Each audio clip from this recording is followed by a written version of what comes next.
Hello everyone, and welcome to an old school edition of Black Out Loud, where I look at the camera and speak for undetermined lengths of time, unedited, about race, diversity, and related issues.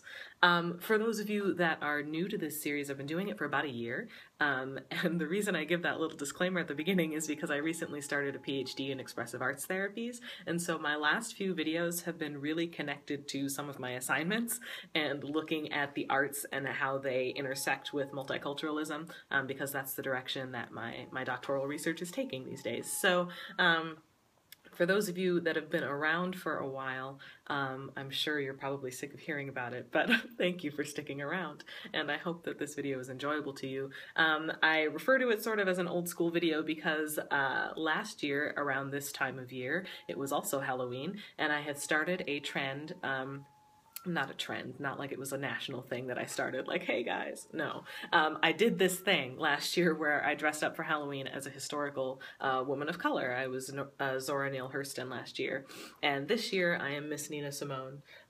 Very loosely Miss Nina. My hair is not as long as hers was, so I couldn't fully turban and make it look as glorious as her hair did, but notorious jazz lounge singer, priestess of soul, if you will, worth looking into. It was a great day for my students to get to learn who she was. But I digress. Not talking about the arts today. But building on that theme last year when I talked a little bit about, cultural appropriation and costumes and stuff like that, there's more of that again this year, but I thought this might be a nice opportunity to sort of just look back over the last year and ask some new questions as we head into the next year of Black Out Loud and my life as an activist in general. So last year, around this time of year, there was a lot of outright animosity, anger, in the aftermath of Ferguson and related events and things that continue to happen. But on my feed, my Facebook feed in particular, in my community, I noticed a lot of name calling, a lot of pitting people against each other, and sort of lumping people into groups, saying all of you want to do this to us and all of you want to do that to us, and we can't get along at all because of these issues. And what I've noticed over time is that has softened a little bit. Partially in part, I think, due to the advocacy of some really good people out there who have been trying to just sort of generally slow the tempo of the conversation down a little bit.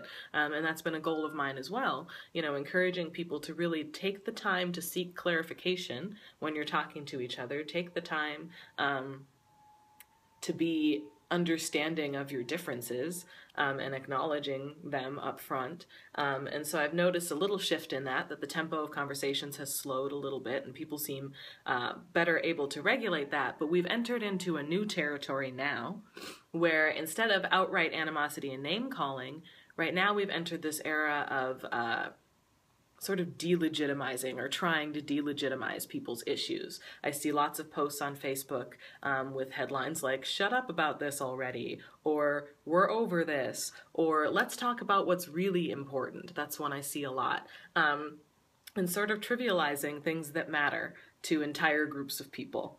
And I find that hurts us in all new ways.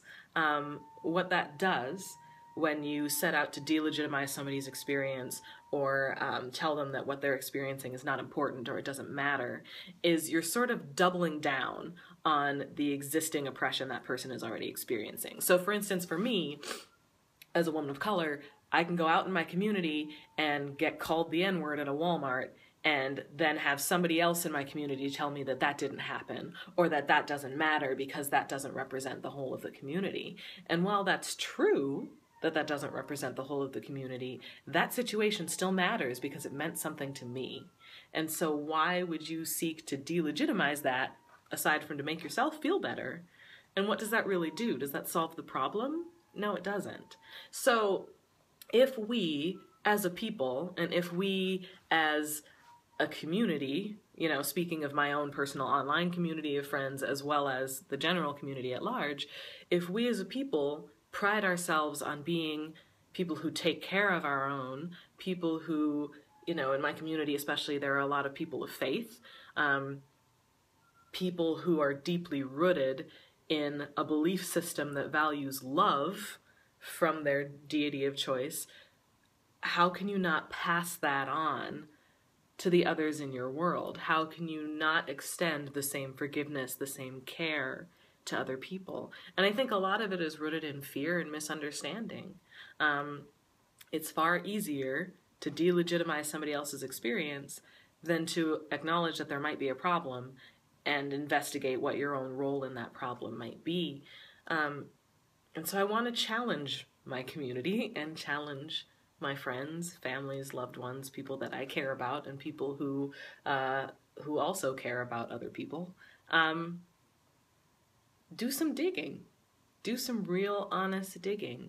Dig within yourself and figure out how you might be part of the problem. And dig within yourself and find out how you can be part of the solution. What can you do? What can you offer to someone else to help make the world a better place? How can you brighten somebody's day? Rather than pushing them back down or trying to silence them when they tell you that something has happened to them that makes them unhappy or that makes them feel unsafe. So, yeah, remember the love this Halloween, and always in general. Find ways that you can support each other. Find ways that you can help each other. Let's work together. Remember the love.